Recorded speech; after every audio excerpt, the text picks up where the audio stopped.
Bom dia a todos e a todas. Após a tempestade que veio a bonança. Nossa, não foi fácil essa noite. Me acordei, fui dormir, era quase meia-noite, me acordei 1h30. Parecia que o mundo estava terminando. Nossa, oi Rosana, tudo bem, querida? Bom dia. Então, foi uma noite, essa noite de medo, assim, de tanta pedra, vento, muito vento, entrava água por tudo, mas graças a Deus está tudo bem. As cachorrinhas assustadas, os gatinhos também, enfim. Gente, bom dia a todos, novamente a todas. Passamos uma noite aí de tempestade, mas já passou, graças a Deus. Aqui em Florianópolis, aparentemente, não teve muito estrago do que se está sabendo. E então vamos começar o nosso final de semana, né? O nosso sábado, nosso domingo, em paz. E vocês sabem então que todos os sábados eu estou aqui realizando a minha live com muito a minha live espírita, a minha live fundamentada na doutrina espírita, para que a gente possa ter aí uma fé maior, uma esperança maior em tudo isso que nós estamos vivendo nesse momento, né? Essa crise sanitária, essa crise política, o nosso ambiente também está respondendo, né, a tudo aquilo que nós causamos a ele, nosso meio ambiente. A gente percebe isso em tantas coisas, né? Nos animais, nas plantas, nos rios, né? Nas águas. Agora mesmo eu estava vendo aqui sobre a Lagoa do Peri, né? Que está sob grande ameaça. E a gente fica triste, né? Eu que sou daqui, a gente que conhece a nossa ilha há tantos anos, né? Eu ainda sou do tempo que eu vinha dando cambalhota na duna, na lagoa, e caía dentro da lagoa, né? Água transparente, limpinha, e a gente ia até um pedaço longe, assim, com a água na canela, na Lagoa da Conceição. Não tinha uma alga, não tinha nada, não tinha asfalto, né? Então eu subi o morro da lagoa quando era areião ainda, né? A Kombi da minha família que subia aquilo lá. Bem, enfim, gente, só estou falando sobre isso porque a gente sabe, né, que isso faz parte e a gente também tem que entender que isso tudo também faz parte do nosso compromisso reencarnatório, que é o tema da nossa live hoje, do nosso bate-papo aqui. Bem, gente, vamos começar, né, como diz o outro, pelo começo. O que seria um compromisso reencarnatório? Todos nós temos um propósito ao nascer. Ao reencarnar. Nós morremos para a espiritualidade e nascemos aqui na Terra. E quando a gente morre aqui, a gente nasce na pátria espiritual. Então nós temos um compromisso, sim. Todos nós temos um compromisso que podemos chamar de missão, que podemos chamar de qualquer coisa, porque às vezes missão parece uma coisa tão grandiosa, então muita gente fala, missão, parece que é uma coisa de missionários, então todo mundo tem uma missão, como se isso fosse um exagero, né, daquele trabalho que nós temos que fazer aqui. Mas não é. Na verdade, todos nós temos uma missão. E essa missão, não importa o tamanho dela, mas ela é um compromisso. Né? Uma missão é quando alguém diz para você assim, olha, Margarete, vai lá e faz isso, você precisa fazer isso. Você precisa fazer isso pelo outro e por si.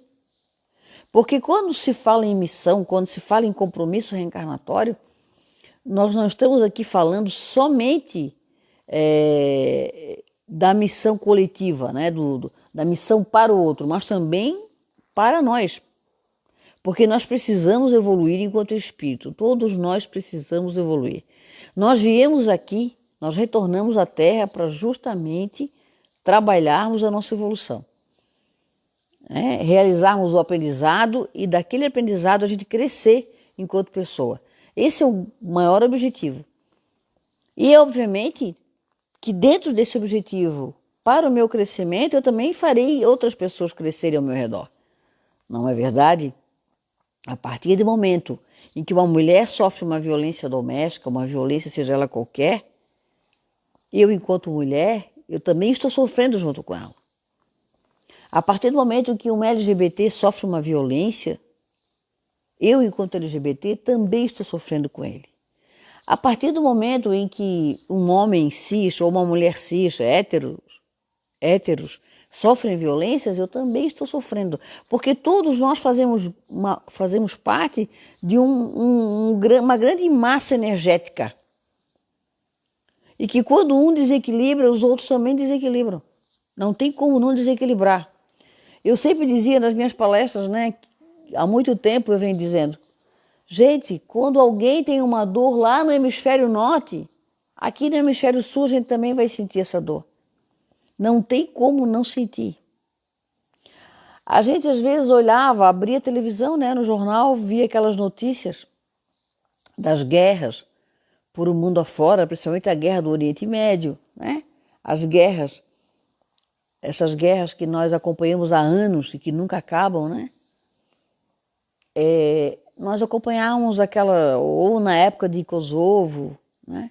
Na Iugoslávia, antiga Iugoslávia, enfim, todas essas guerras que nós acompanhamos, essas guerras civis, nós olhávamos aquilo como se aquilo fosse algo que não nos pertencia, né? Muita gente morrendo, crianças, mulheres, velhos, idosos, civis, que não tinham nada a ver com isso, né? Porque a guerra, vocês podem perceber que quem planeja a guerra não vai para a guerra, né? Quem pensa em fazer a guerra não vai para a guerra. Ele planeja, ele faz compõe todas as estratégias de guerra, mas ele não vai lá para o fronte. Quem é que ele manda para o fronte? Ele manda para o fronte normalmente os jovens, inocentes de qualquer coisa, que nem sabem por que estão ali. A maioria deles não sabe. Alguns soldados são treinados e até feito uma espécie de lavagem cerebral para eles criarem aquele ódio, aquela raiva, aquela vontade de matar ou de agredir o outro, olha, vamos supor que nós estivéssemos em guerra aí contra os alemães, um exemplo. Olha, os alemães fizeram isso contra o Brasil, os alemães acabaram com a gente, os alemães são isso, e aqui você vai criando aquela antipatia, aquela raiva mesmo, aquele desejo até de vingança, uma vez que eles estão ameaçando a minha paz, a minha felicidade, a minha economia e da minha família.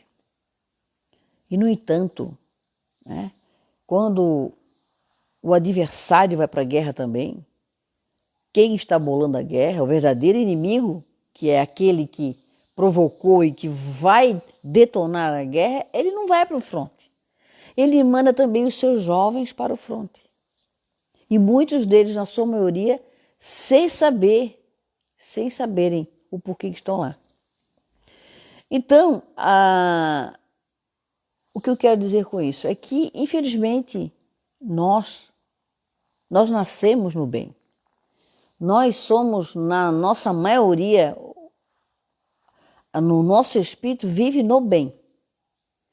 Entretanto, algumas situações externas nos provocam a sair do bem, em muitos momentos. E a gente sai, porque a gente é humano, a gente sai mesmo. Né? A gente fica indignado, a gente ofende, a gente xinga, a gente entra naquela corrente, né, da raiva, do ódio, ainda mais contra os políticos, alguns políticos principalmente, e nós vamos naquela onda. E assim são os soldados para a guerra, eles vão naquela onda e saem por aí atirando a esmo, né, sem ter, na verdade, dentro do seu coração, um motivo, né, que sustentasse ele se tornar naquele momento um assassino, né, um assassino de vidas. Mas, enfim, nós temos um propósito, uma missão. Então, vamos retornar ao nosso tema. A nossa missão aqui, às vezes, é vir aqui somente para deixar um ambiente limpo para os outros trabalharem. Às vezes o nosso propósito é ter aquele dom da limpeza de um ambiente físico, de um espaço, que são as nossas queridas faxineiras, as pessoas que trabalham conosco, né? Eu já trabalhei, meu primeiro emprego enquanto secretária, eu varria o escritório de manhã, deixava lá limpinho, para que todos, quando chegassem, tivesse aquele ambiente, né, todo limpo, porque a partir do momento que você também faz uma limpeza no ambiente físico, no espaço físico, você também está limpando as energias negativas que estão ali, invisíveis aos nossos olhos, mas que estão ali naquele ambiente, sabia?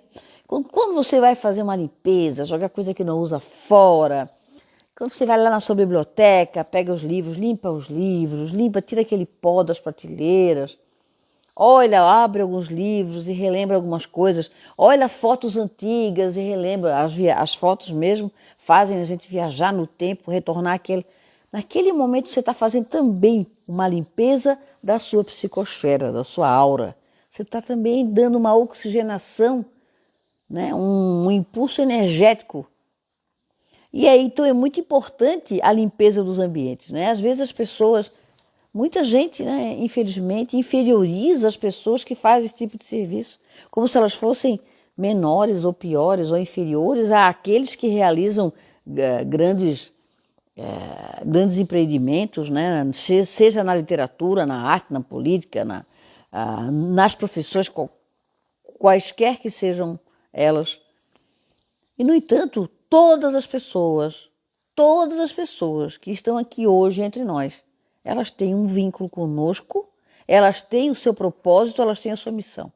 Então, desde deixar um ambiente limpo para que a gente depois utilize esse espaço para o trabalho, desde que após terminar esse trabalho, que ele também seja higienizado, desde também aquele que vem ligar a sua luz para que o seu ambiente esteja iluminado, aquele que vem cuidar da sua água, cuidar do seu alimento, enfim, todos os serviços, gente, todos os serviços que nós temos, todos são imprescindíveis à nossa sobrevivência, tirando as futilidades de lado.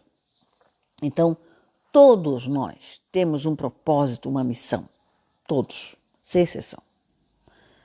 Porque quando se fala em missionário, todo mundo, o missionário é uma coisa que logo se eleva aquele ser, né, acima de nós, como se ele fosse especial, ou como se ele estivesse acima de nós. E não, ele está ali no nosso nível, ele é nosso irmão, com mais responsabilidade, porque quanto maior, em termos de, aqui eu vou dimensionar tamanho com relação a trabalho, né?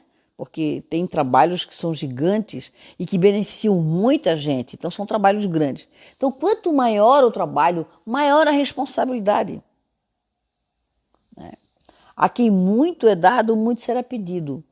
Então, quanto maior você nasce num berço de riqueza material, maior responsabilidade você vai ter para saber também distribuir essa riqueza que lhe foi dada. E distribuir riqueza que lhe foi dada não é dar aquilo que tem dentro de casa para os outros, aquilo que não vai mais usar ou aquilo. Não, distribuir riqueza é quando você é um empresário, porque o empresário também é um missionário, em que ele é dado-lhe o dom de construir ou fabricar ou serviços, ou seja qual for a origem, né, da produção dele, é dado-lhe aquele talento para aquilo, para que ele construa então um conglomerado, uma empresa, e ali ele vai empregar diversas pessoas, ele está distribuindo riqueza. Ele está auxiliando outras pessoas nos seus desenvolvimentos. Era para ser assim. Obviamente que a gente sabe que esse capitalismo selvagem, esse materialismo exacerbado que se apossou de nós, faz com que, infelizmente, muitos deles, né, eu não vou dizer a maioria, não vou dizer também que, né, mas faz com que muitos deles, né, apenas visem o lucro individual, enriquecer, escravizando inclusive seus próprios funcionários, seus próprios servidores. Mas a missão dele não era essa, né? A missão dele era distribuir riqueza, era dividir aquilo que ele tinha em excesso, que era o seu conhecimento, era a produção de riquezas para que todos possam sobreviver aqui nesse planeta, porque é essa a ideia. Não é que ninguém tenha mais do que o outro, mas que nós tenhamos todos o necessário para a boa sobrevivência e alegria e felicidade de todos. Esse é o objetivo. Mas, infelizmente, a gente chega aqui nessa terra de, meu Deus, com o materialismo exacerbado, exacerbadíssimo, né? Em que o importante é o ter e não o ser. Que as pessoas sempre dizem que o outro está bem se ele tem. Né? Não, ele está muito bem, agora ele está com emprego, está ganhando tanto, ele comprou isso, comprou aquilo, está muito bem. Nossa, fulano está bem, agora ele está trabalhando como, se diz lá o cargo, e ele está muito bem. Então, enquanto para nós, né, o critério de felicidade e bem-estar estiver, né, concentrado naquilo que eu tenho, no patrimônio que eu estou construindo, ou naquilo que eu estou ao menos aparentando estar, infelizmente nós seremos pessoas infelizes. Né? Nós seremos pessoas passíveis de pensar até num suicídio. Nós seremos pessoas passíveis da depressão. Ontem mesmo eu vi na internet, não sei, uma notícia de alguém que tinha se suicidado, de uma jovem de 20 anos que tinha suicidado. E cada vez mais não se fala sobre o suicídio, mas cada vez mais nós sabemos que os índices crescem assustadoramente, e principalmente entre jovens e adolescentes, o que é pior, até crianças. O que faria um adolescente que está começando, iniciando aos 15 anos a sua vida, tirar a própria vida? Então eu acho que nós precisamos pensar nisso. Né? E às vezes quando a gente tem essa notícia, porque essa notícia já pouco nos chega aos ouvidos, porque é proibida a divulgação para não estimular. Né? A OMS indica que não seja divulgado, mas existe estatística nos hospitais e delegacias, existem estatísticas, né, oficiais dos suicídios. Né? Nós sabemos que, inclusive, tem diversos tipos de suicídios que não são falados, porque numa overdose, por exemplo, de drogas, não se sabe se ele provocou aquilo, né, ou se foi um acidente. Então, existem situações que chegam no hospital, por exemplo, alguém caiu, né, do terceiro andar, ele pode ter se jogado. A gente nunca está sabendo a realidade, né? Ele teve uma crise de asma e se afogou, e às vezes ele pode ter provocado isso para que ele morresse. Então, a intenção do suicídio, às vezes nós não temos a certeza, né? A polícia, né? O Estado não tem, às vezes, então tem muita subnotificação, bastante subnotificação. E mesmo assim, os índices já são muito grandes. Mas o tema hoje não é somente esse, eu estou falando de compromisso reencarnatório, mas eu estou colocando diversas situações, guerra, suicídio, depressão, em que nós vivemos, né? E aí nós nos perguntamos, mas qual seria? Né? Por exemplo, ontem um caso bastante falado na internet de uma menina de 10 anos que foi estuprada, né, pelo um tio e que engravidou. Então a discussão do Poder Judiciário de autorizar o aborto. E a discussão toda era essa, mas que absurdo, né? Uma criança de 10 anos, porque é uma criança, ser mãe. Né? Sabendo que ela desde os 6 anos sofria essa violência. Né? E como que uma criança de 6 anos sofre esse tipo de violência e os pais não têm esse conhecimento, não percebem, né? Então a gente observa um mundo diferente que nós estamos vivendo. Eu não vou aqui julgar nem condenar ninguém, mas eu fico imaginando onde estariam esses pais que uma criança de 6 anos a 10, são por 4 anos, sofre violência sexual e eles não percebem. Então é um fato, né, que eles podem até realmente não terem percebido, né, mas é um fato que nos chama a atenção. Né? Eu lembro quando eu era criança, eu chegava do colégio, eu caía todos os dias, porque eu sempre fui uma pessoa peralta, para não dizer mais moleque impossível. Então, quase todos os dias eu caía, porque eu vinha correndo, eu era estabanada, energia a mil, então eu me machucava. E eu tinha uma fraqueza orgânica de descalcificação nos ossos quando eu era criança. Então, eu caía muito. E a minha tia sempre dizia, tu não vai correr, tu não vai isso. E eu, não, tá. E acabava sempre, né, desobedecendo e me machucava e tentava esconder dela um rostinho, mas ela sempre via. Ela sempre via. Tu caísse hoje. Né? Eu olhava, tô vendo aqui, aí já era uma coisinha mínima, mas ela sabia. Então, eram tempos diferentes. Eu me pergunto, né, o que é que está acontecendo hoje na atualidade, né? Onde está a atenção dos pais?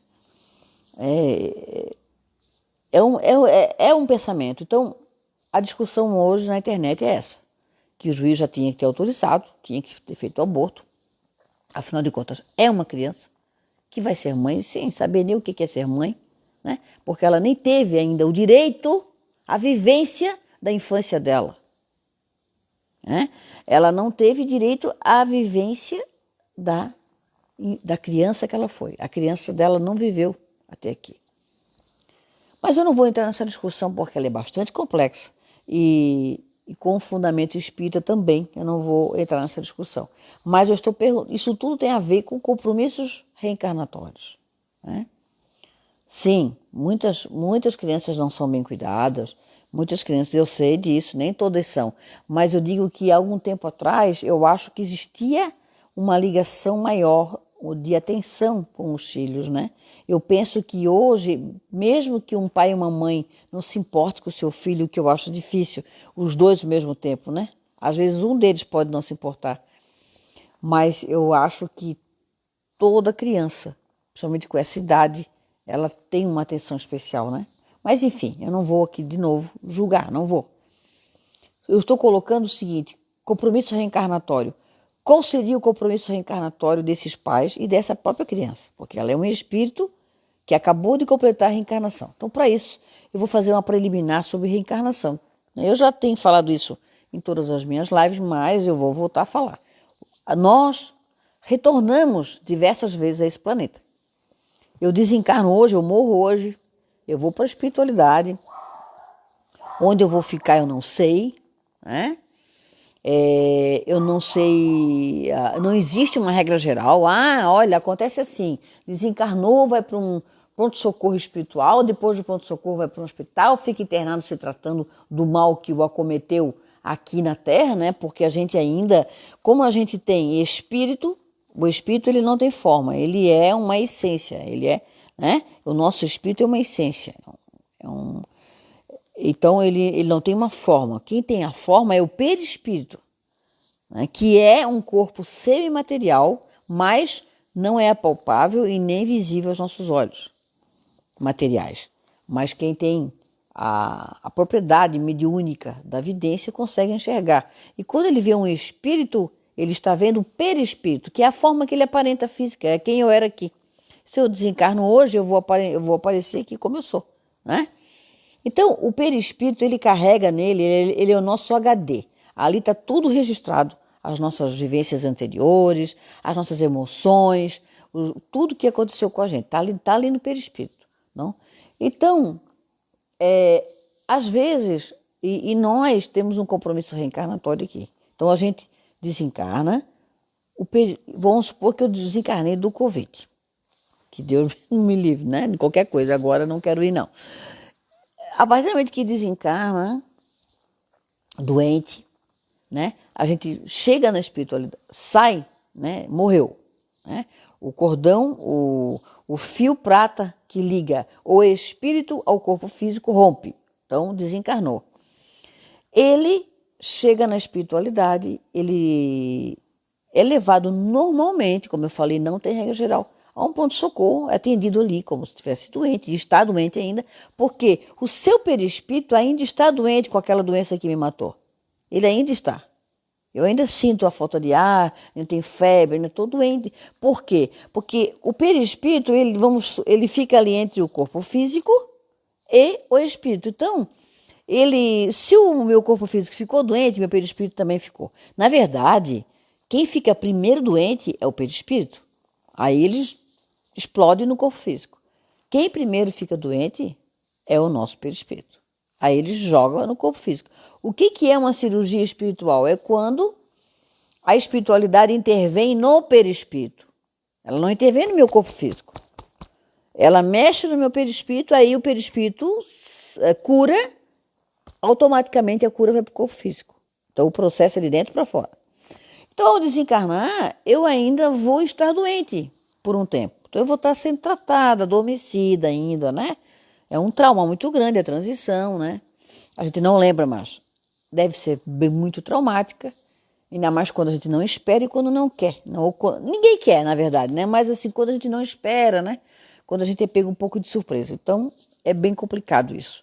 A gente desencarna, chegando lá, a gente vai ser tratado, depois a gente tem a compreensão e passa por diversos processos, até que chega o momento de retornar, né?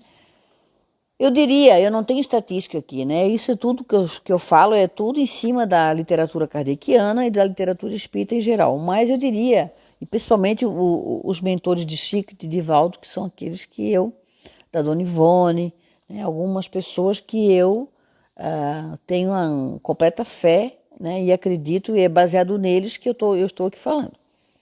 Então, o que acontece? Não tem uma estatística, mas a maioria dos espíritos, eu diria que, porque nós somos tão materialistas, nós, na nossa grande maioria, e até quem tem o conhecimento e quem acredita na imortalidade, mesmo assim, mas a maioria de nós, às vezes, vai para uma reencarnação compulsória. O que é isso? Tem espíritos que não têm nenhuma amorosidade, nenhuma pacificidade dentro de si, nenhuma fé em Deus, fé em qualquer coisa. São completamente matéria, completamente, e fazem o mal sem nenhum problema de remorso, sem nenhuma consciência do mal. Então, não só somente esse tipo de espírito, mas eu vou colocar o pior deles. Então, o que acontece com esse espírito quando desencarna? Ele não adianta ele ter a consciência da espiritualidade e da mortalidade. Ele não vai aproveitar isso. O que acontece? Eles já pegam esse espírito, ele permanece adormecido, trabalham ele lá a um nível inconsciente e já colocam na câmara de reencarnação e ele volta. Volta pelo mesmo lugar, normalmente para o mesmo lugar que ele saiu. No mesmo lugar físico, no mesmo núcleo, às vezes familiar, muito provável. Volta para lá, então ele nem viu nada, não teve consciência. Tem outros que conseguem, né? Aí acordam, aconteceu isso comigo, tem a compreensão, aceitam com resignação o que aconteceu, conseguem compreender os motivos divinos do seu desencarne, porque tudo só acontece com a anuência de Deus. Nada acontece sem ele anuir. E se aconteceu é porque, por mais que seja difícil para a gente entender e aceitar, era o melhor para nós. Até o desencarne. Às vezes a gente tem que ir naquele momento porque há um propósito maior para isso. Só que esse propósito não está no nosso alcance de entendimento. Então a gente só está aqui, né? Nesse entendimento aqui. Aquilo que a gente vê, toca, sente. Matéria, matéria, matéria. Então fica muito complicado a compreensão. Por isso a revolta de muitos espíritos. Por isso muitos espíritos não querem sair daqui. Morrem e ficam aqui atrapalhando, incomodando, sofrendo, doentes, dentro de casa, dentro de muito de lugar. E porque eles não aceitaram, né? Não acreditam que exista um propósito maior. Mesmo já mortos, não acreditam nisso. Então, aqueles que conseguem, né, aceitar, entender e compreender, e têm a fé em Deus, e conseguem compreender esse mecanismo reencarnatório, essa medida da justiça divina que é a reencarnação, que precisa retornar para aprender, para ajudar os outros, para o nosso compromisso reencarnatório. Então, qual é o compromisso reencarnatório de cada um? Como é que eu vou saber? Então, mas retornando só para me terminar, ele desencarnou, chega lá, tem consciência, vai voltar. E daí ele vai dizer, olha, eu tenho consciência que eu fiz mal Eu vou botar aqui, vou pegar aqui a minha amiga Marina, que eu vi que está aqui. Eu fiz muito mal para a família da Marina, muito mal para a Marina. Eu pratiquei, eu fui egoísta, eu fui isso, eu fui aquilo. Eu, inclusive, sei lá, me apropriei de coisas que não eram minhas, eram dela, da família dela. E eu quero nascer naquela família. Eu quero nascer naquela família, eu quero ajudar aquela família a progredir, a adquirir aquilo que eu fiz eles perderem. Né? Quero fazer com que eles progridam e quero progredir enquanto pessoa. Eu quero reparar o mal que eu fiz. E para isso eu acho necessário que eu volte naquele núcleo familiar. E aí, obviamente, isso tudo com uma assessoria que a gente vai ter lá, que vai nos explicar, porque aí chegando lá, não é só a Margarete que viveu aqui, né? É o espírito da Margarete, que é milenar, que aí já vem de outras e outras. Aí eles me chamam aqui, pegam uma televisãozinha, vamos fazer aqui né? Vamos pegar as mais importantes, as mais recentes, que marcaram muito essa atual. As vidas mais importantes e mais recentes que marcaram a minha atual.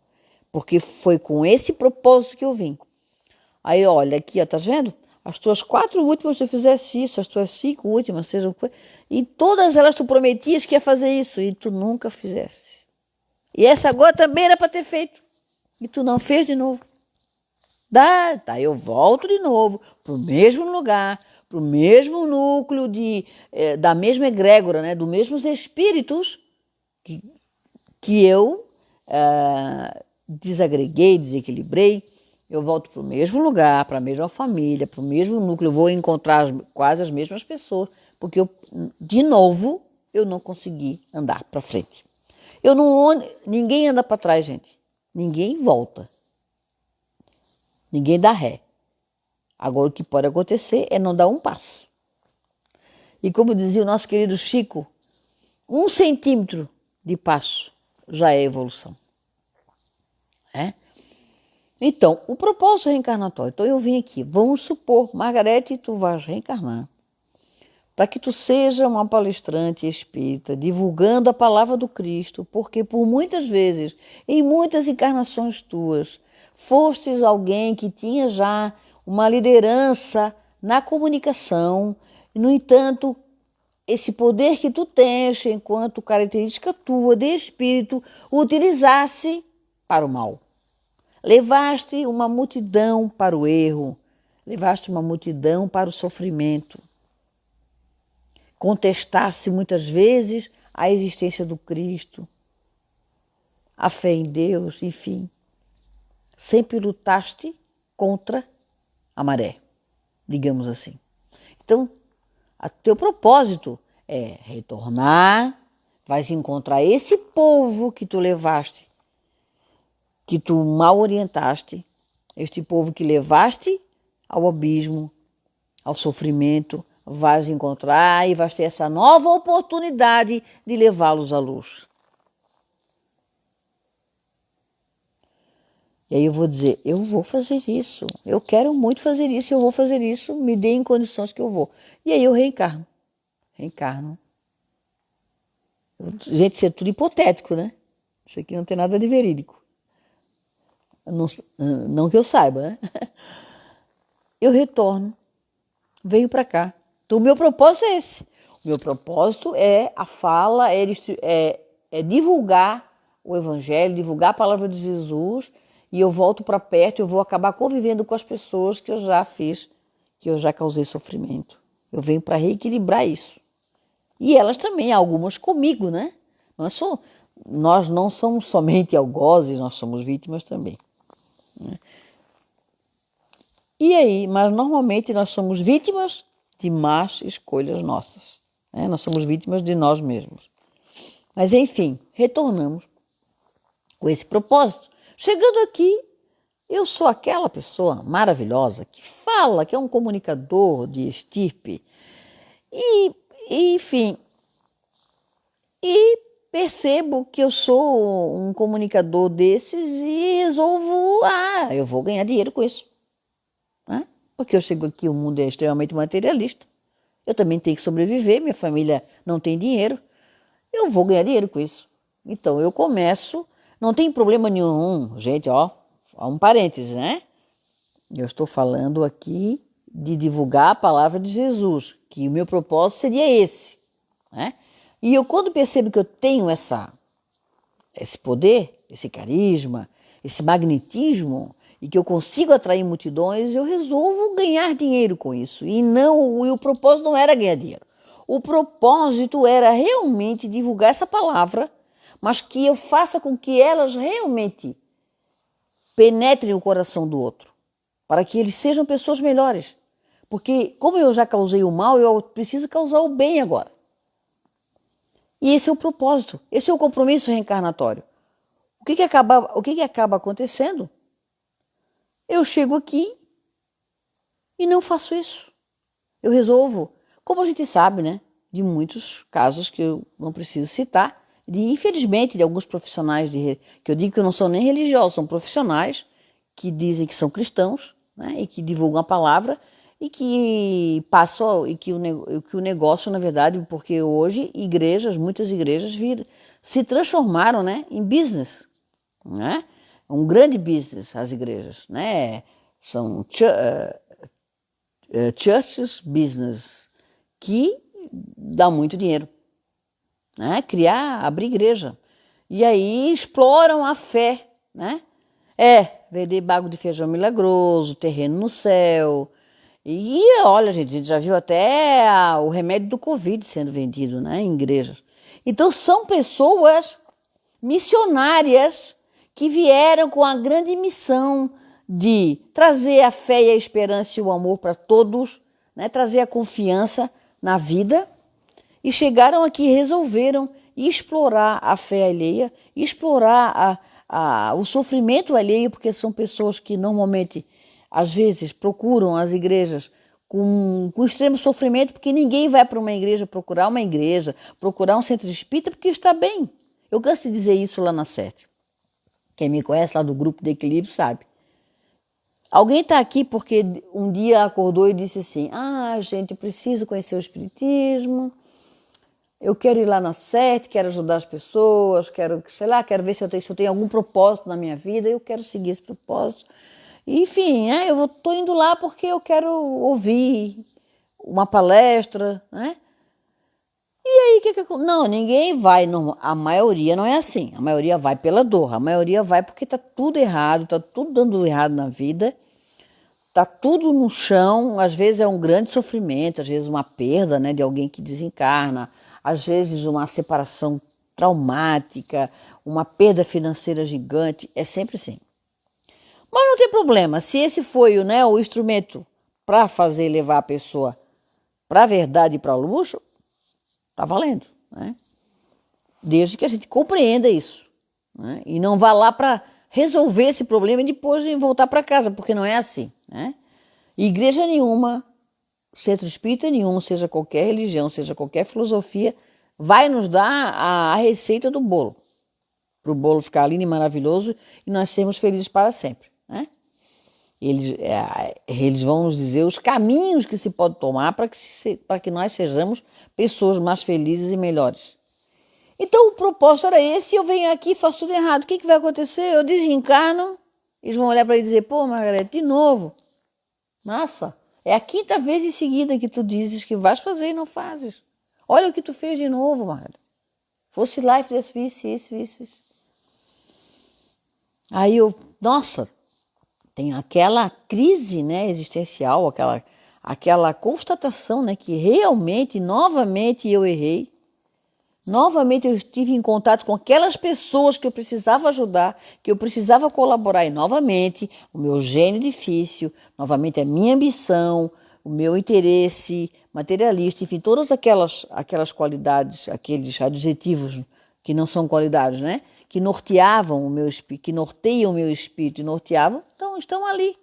Então o que acontece, gente? A gente vem para se melhorar, para que esses adjetivos deixem de existir dentro de nós, para que a gente aprenda com a vida. E a gente, na verdade, coloca eles de novo para fora e eles acabam sendo os nossos grandes algozes. Na verdade, quem são os nossos grandes algozes? São essas nossas imperfeições, que nos fazem repetir os mesmos erros.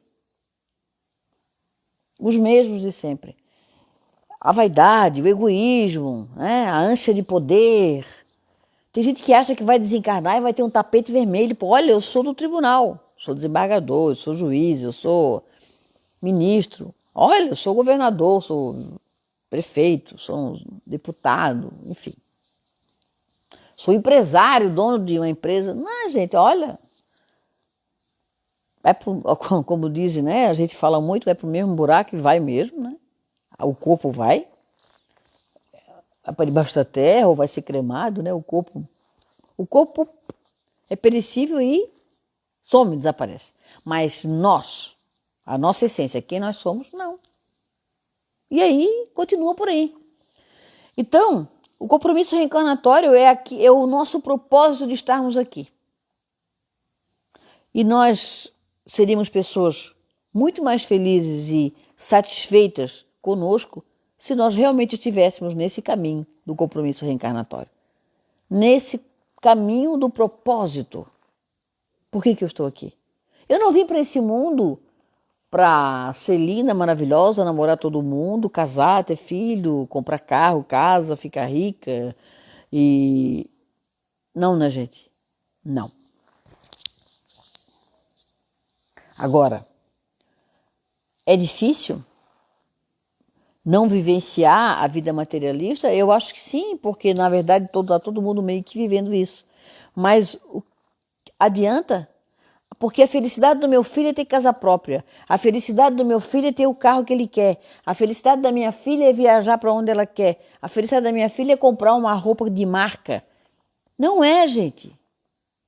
Não é. Só que enquanto a gente não tiver isso dentro de nós, sedimentado, nós seremos infelizes. Nós teremos todos os problemas de transtornos mentais. Transtornos mentais, gente, não é. Quando se fala em transtorno mental, as pessoas ou doenças mentais, as pessoas acham, eu não sou maluca, eu não sou doido. Gente, não é isso. Né? Transtornos mentais, o nome já fala, transtornos, né? Então, o que acontece? Nós temos algumas dificuldades a nível psicológico. Todos nós temos um pouco.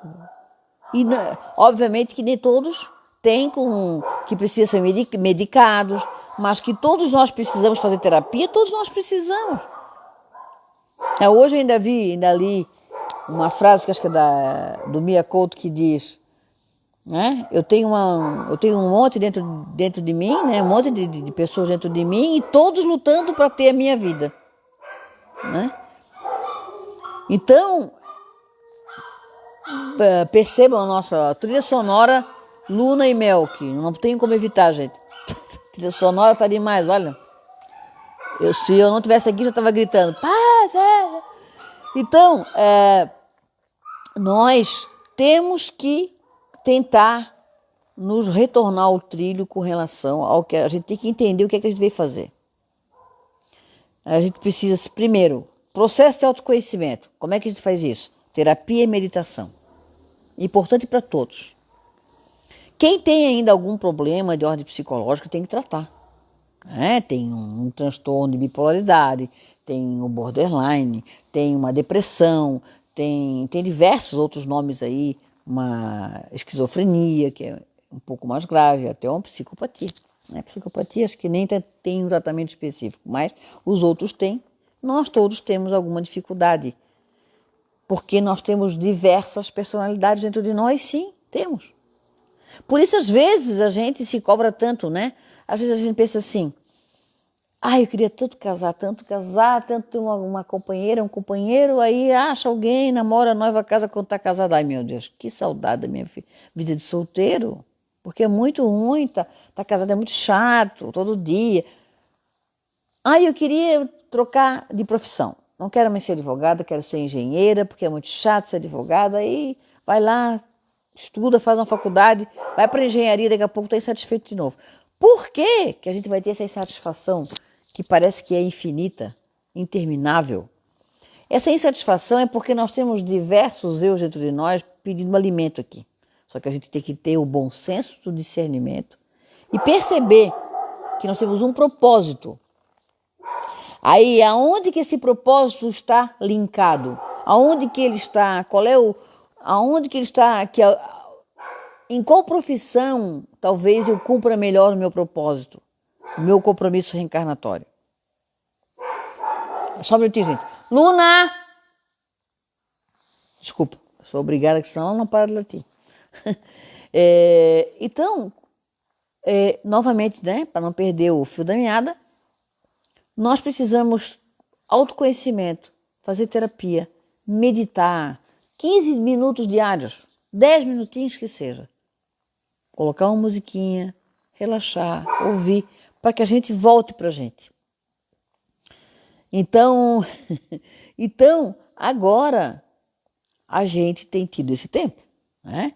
A maioria de nós em casa, né? Quem pode estar, está. Ficando muito mais em casa do que nas ruas, a gente não está mais indo para bares, eu não, ao menos não estou, nem para lugar nenhum, né? Só saímos para aquilo que é necessário. São momentos em que nós temos muito mais tempo para fazer esse tipo de exercício. Então nós precisamos muito. Então vocês podem assim me perguntar agora, tá, Margareth, mas como é que eu vou descobrir qual é meu propósito, qual é a minha missão, como é que eu vou saber disso? Gente, a gente sabe. A gente sabe. Só que essa resposta não está aqui na Margareth, que talvez aparente aos outros. Não está na Margareth que vivencia as experiências externas ou na Margareth materialista. Está na Margareth que se interioriza, que mergulha dentro de si e que para pensar, o que é que eu vim fazer aqui? Porque todos nós, sem exceção, viemos fazer algo. Se eu não sei o que é, pergunte para si mesmo.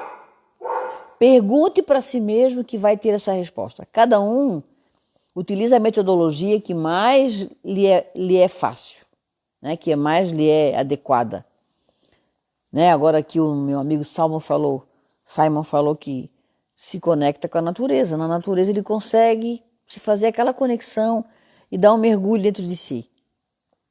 Tem pessoas que com a música, sozinha, no silêncio, num filme, sei lá, né? Mas nós precisamos, porque nós sabemos. O nosso compromisso reencarnatório, ele está dentro de nós. Nós, ao reencarnarmos, nós marcamos um planejamento para a gente. Nós fizemos um planejamento. É claro que nem todo planejamento cumpre o seu rumo e dá certo, né? Todo planejamento pode mudar também a qualquer momento. A qualquer momento. E não esqueçam que nós temos livre-arbítrio.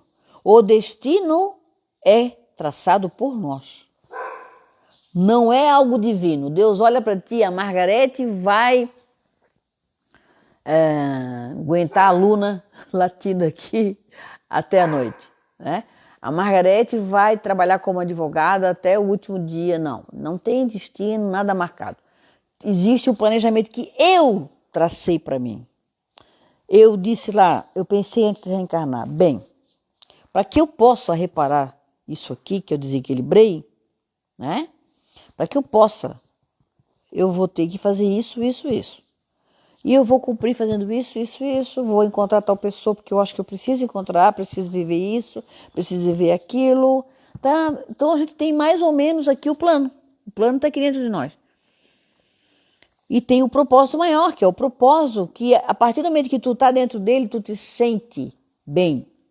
Tu sente que tu está inserido na tua viagem terrena, na tua jornada terrestre. Porque você veio para uma viagem aqui com tudo planejadinho. A pergunta, por que muda a qualquer momento? Pode mudar se a gente sair do próprio caminho. É aquilo que eu acabei de dizer. Eu vim para, vamos supor, né, um exemplo. Isso aí é tudo de forma hipotética, gente.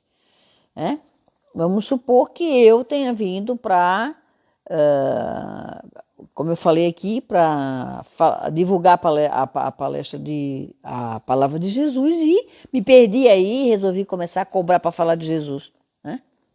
Cobrar, ganhar dinheiro, como muita gente, a gente sabe que está vivenciando esse negócio da fé, né? O negócio da fé ali. Vamos supor que eu tivesse entrado nisso, né? Então, vai mudar tudo, Ana. A partir do momento que eu saio do trilho que eu estabeleci para mim, eu estabeleci um trilho, né? Um caminho, olha, eu preciso fazer isso, ok, venho para fazer isso. Daqui a pouco na metade ou antes da metade, eu olho e falo, mas aquele caminho ali tá mais legal, tá mais gostoso, tá mais fácil, né? É mais rápido, mais gostoso, mais fácil, prestem atenção. Tudo que é mais fácil, tudo que é mais rápido, tudo que é mais gostoso, abre o olho. Abre o olho. Aí vocês podem me perguntar assim, mas precisa ser duro, precisa ser sofrido, precisa ter dor? Olha, não precisa. Não precisa. Mas às vezes nós precisamos dessa dor, né? Nós precisamos todo dia, quando voltava do colégio, ralar o joelho. Para aprender que eu não precisava correr. Minha tia dizia, não corre, que tu não tem condição de correr. Mas eu corria, então eu ralava o joelho. Qual é que era o planejamento? Ia ao colégio e voltar sem correr para não se machucar. Mas o que eu fazia? Eu corria. E eu era orientada a não correr. Então eu machucava o joelho. Todo dia meu joelho vinha quebrado. Por que eu não obedecia os mais velhos? Minha mãe, eu era uma criança. E porque eu entendia já o meu espírito, era aquele espírito contestador, aquele espírito que se manda, né? Aquele espírito que acha que sabe mais do que a mãe, que posso correr e não cair. E aí? Compreenderam? Né? Vamos trazer isso para a nossa vida. Quantas vezes nós somos orientados ao bem, para o caminho mais certo, para o caminho que vai nos dar menos sofrimento, mas a gente prefere o outro. Muitas vezes nós fizemos isso. Então o compromisso reencarnatório está dentro de cada um de nós. Nós sabemos qual que é. Só que ele está lá, num arquivozinho, né? Que a gente vai ter que achar. Né? Ele está lá na minha área de trabalho. Ele está. Só que às vezes eu não estou visualizando ele. Então, para isso, nós precisamos de autoconhecimento, de meditação, de se interiorizar, de se espiritualizar. Aí, quando você está no seu caminho, sabe aquele profissional, às vezes, que você encontra? Aquela pessoa que está trabalhando em algo, em algum projeto, que está muito feliz, que está se sentindo muito bem, porque ele está sabendo que ele está fazendo algo que ele gosta, que é aquilo que ele veio para fazer aquilo, e está fazendo bem feito. Então, nós vamos fazer isso em todas as nossas atitudes na vida, não é só com o trabalho profissional. Isso é num centro espírita, na igreja, no trabalho, né? Com os vizinhos, com os amigos, com a família. Então a todo tempo a gente troca experiência, a todo tempo. Então que nós sempre possamos deixar em cada pessoa que nós encontrarmos o melhor de nós e não o pior, né? A gente sabe que quando deixa o pior, custa para sair da nossa lembrança, custa a gente se perdoar, custa a gente ser perdoada e custa a gente perdoar. Esses dias eu tive uma discussão aí de perdão no Facebook, nem conheço uma pessoa lá que me segue, em que eu postei um vídeo, né, perdoa o pai, né, sobre o Dia dos Pais, para que a gente perdoasse os nossos pais, né, por muitas coisas que a gente sabe que precisa perdoar. E então a pessoa falou que isso era culpa cristã. Eu falei, não existe culpa cristã. Existe que quando a partir do momento que você culpa seu pai ou culpa a sua família pela sua desgraça, para pensar que você tem responsabilidade nisso. E quando você tem ainda a doutrina da imortalidade, que é a doutrina espírita, né, como embasamento da tua vida, tu vai saber que nada é por acaso. E que se tu estás ali sofrendo, infelizmente, aquela situação familiar, tem um fundamento. Aí talvez vocês me digam assim, então o quê? Eu sou obrigada a ficar resignada, quieta? Não. Omissa? Também não. Você tem que tentar mudar isso. Mas não vai ser com a mesma arma dele. Não vai ser com o mesmo instrumento dele, se ele está te magoando, te ferindo, não vai ser assim que você vai resolver. O mal, ele só aumenta, ele só cresce. Se tu lidar com mal, ele só cresce e aumenta. O que vai eliminar o mal? É outro sentimento, o sentimento do bem. É somente, o mal só é eliminado com o bem, ele não é eliminado com outro mal. Isso é o maior engano, as pessoas que gostam de processar vinganças e de sempre estar falando mal do outro para tentar... A pessoa que fala mal do outro, né? E principalmente aqueles que se dizem nossos amigos e vêm falar do outro amigo, você sabe muito mais dele do que do outro amigo, tá certo? Então, a gente tem que pensar muito bem. Quando se fala mal de alguém, você sabe que essa pessoa, se fala mal de alguém para você, fala mal de você para o outro. Então, a maledicência é uma coisa muito ruim, a calúnia, a difamação, né? Então, tem pessoas que entram num jogo político, às vezes, e utilizam todas as armas, né? Com mentiras, com difamações, com calúnias, né? Para tentar vencer o outro, assim. Mas pode ter certeza que não vai vencer, não. Não vai ver. O que ele quer para a vida dele, ele não vai ter. E se ele vencer, ele vai ser com gosto muito amargo, né? Porque tudo que nós fazemos toda ação tem uma reação, né? A semeadura não é obrigatória, mas a colheita é. Bem, gente, eu acho que, eu não sei por quanto tempo, mas eu acho que eu já estou chegando ao final aqui. Sim, está terminando. Gente, olha, passou muito rápido. Foi incrível. Quer dizer, foi incrível o tempo, né? Não fui eu. Eu quero agradecer vocês terem me ouvido nessa manhã de sábado. Desejo a vocês um excelente final de semana. Eu vou terminar, como eu sempre termino, com uma poesia, se é que vai dar tempo aqui. Porque eu me perdi de novo no tempo aqui. Mas eu vou tentar terminar com uma poesia aqui da Alta de Souza. Ela diz o seguinte: estendei vossa mão bondosa e pura, Mãe querida dos fracos pecadores, aos corações dos pobres sofredores, mergulhados nos prantos da amargura. Derramai vossa luz, toda esplendores, da imensidade da radiosa altura, da região ditosa da ventura, sob a sombra dos cárceres das dores. Ó Mãe, excelsa Mãe de anjos celestes, mais amor, desse amor que já nos destes, queremos nós em cada novo dia. Vós que mudai em flores os caminhos, aliás, vós que mudais em flores os espinhos, transformai toda a treva dos caminhos em clarões refulgentes de alegria. Gente, muita luz, muita paz e um bom final de semana. Até sábado que vem. Não esqueçam de me seguir aí, Margarete Hernandes, no canal do YouTube. Todas as minhas lives, 24 horas depois, vão para o meu canal do YouTube, Margarete Hernandes, e ficam aqui no feed do Instagram por 24 horas. Tá bom? Beijo!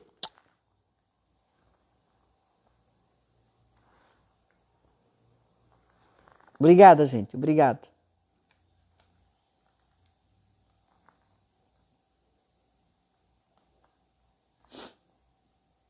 Ana Caro respondendo, essa live vai ficar no Instagram por 24 horas e depois de 24 horas sobe para o meu canal do YouTube. Lá estão todas as minhas lives. Margarete Hernandes. Beijo!